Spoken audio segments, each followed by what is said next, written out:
का 5 वर्ष पूर्व नूरी की आयु सोनू की आयु, क्या नाम है दूसरा, सोनू, सोनू की आयु की 3 गुनी थी। तो पहले तो हम लोग यहाँ पे लिख लेते हैं माना, क्योंकि लिखते चलते हैं, बच्चे बहुत कंफ्यूज हो जाते हैं। माना नूरी की आयु बराबर x वर्ष, जितना अच्छा लिखोगे उतने अच्छे नंबर मिलेंगे। फिर सोनू की आयु बराबर 22 वर्ष। ठीक है, इतना काम हम लोगों ने कर लिया। आगे क्या करें, 10 वर्ष पश्चात। ठीक है, 5 वर्ष के लिए पहले कर लो, तो यहाँ पे लिखेंगे 5 वर्ष पूर्व। पूर्व का मतलब जानते हो, घटाना पड़ेगा। ठीक है, 5 वर्ष पूर्व मतलब घटाना पड़ेगा। घटाने के लिए हम लोग लिखेंगे नूरी की आयु अब कितनी होगी, 5 साल पहले। नूरी की आयु घटा देंगे और क्या होगा, तो यहाँ पर हो जाएगा x माइनस 5 वर्ष। फिर सोनू की आयु, बेटा सोनू की आयु में भी घटा देंगे, सोनू की आयु बराबर 22 माइनस 5 वर्ष। ठीक है, अब प्रश्नानुसार इसमें कह रखा ना पहली बात हमें, तो यहाँ पे लिखेंगे प्रश्नानुसार। ये आपका देखो यहाँ कह रखा है कि नूरी जो है, ठीक है, वो सोनू की आयु के कब बराबर होगी, क्या करोगे, जब 3 से गुणा कराओगे, कहाँ, सोनू के, क्योंकि नूरी तो बड़े हैं, सोनू छोटे हैं। अब एक पल्ले में नूरी की आयु है, दूसरे पल्ले में सोनू की आयु, कह रहे कब बराबर होगी, कब बराबर होगी, जब सोनू की तरफ आप 3 से गुणा करोगे। ठीक है, ऐसे आगे देखो, तो यहाँ पर हो गया x माइनस 5 बराबर 3y माइनस 3×5 = 15। फिर x y एक तरफ कर लेते हैं, गिनती एक तरफ कर देंगे। ठीक है, तो ये आपका आ गया समीकरण नंबर, ये आपकी बनी समीकरण नंबर 1। दूसरी बात देखो, कह रहे 10 वर्ष पश्चात, क्या है, 10 वर्ष पश्चात में हम 10 जोड़ेंगे। नूरी की आयु और सोनू की आयु में कितना फर्क है, 2 से गुणा करानी पड़ेगी सोनू की आयु में। ठीक है, तो यहाँ पे लिखेंगे 10 वर्ष पश्चात, 10 वर्ष पश्चात। ठीक है, तो यहाँ पर जो हमारा बनेगा वो बनेगा नूरी की आयु, नूरी की आयु बराबर x प्लस 10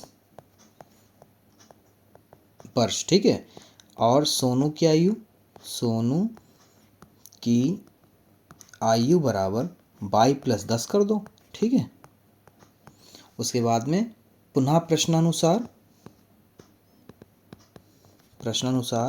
कह रहे हैं कि नूरी की आयु के अब कितने से गुणा कराने पड़ेगा, सोनू की आयु बराबर करने से 2 से गुणा करानी पड़ेगी।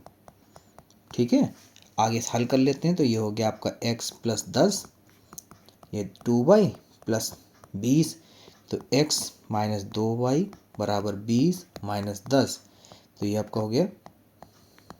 ठीक है, समीकरण नंबर 1।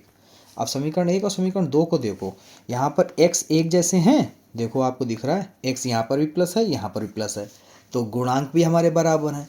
जब गुणांक बराबर हैं और सेम सिंबल है, जब सेम सिंबल होते तो हमें घटाना पड़ता है, यानी कि हम समीकरण 1 में समीकरण 2 को घटाएंगे। तो यहाँ हम लोग लिखेंगे समीकरण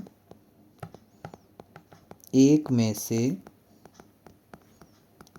समीकरण 2 को घटाने पर,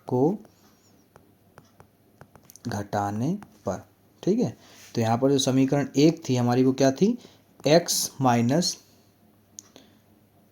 5y माइनस का 20, और समीकरण 2 जो है वो हमारी है x माइनस 2y बराबर 10। घटा रहे हैं तो ध्यान रखिएगा, क्या ध्यान रखना है, ध्यान रखना में घटाने पर चिन्ह बदलते हैं, ये माइनस, ये प्लस और ये माइनस, तो ये तो गए कट, तो 5 में से 2 जाएंगे, बचेंगे माइनस का 3y बराबर माइनस का 30, माइनस से माइनस कट जाएगा, तो यहाँ पर बचेगा आपका y बराबर 30/3। फिर यहाँ पे कट करो, 3 एकम 3, 3 एकम 3, 0 का 0, y बराबर 10 वर्ष आ गया। ठीक है, अब y का मान क्या करो, समीकरण 1 में रख दो चाहे 2 में रख दो। ठीक है, तो यहाँ पे लिखेंगे y का मान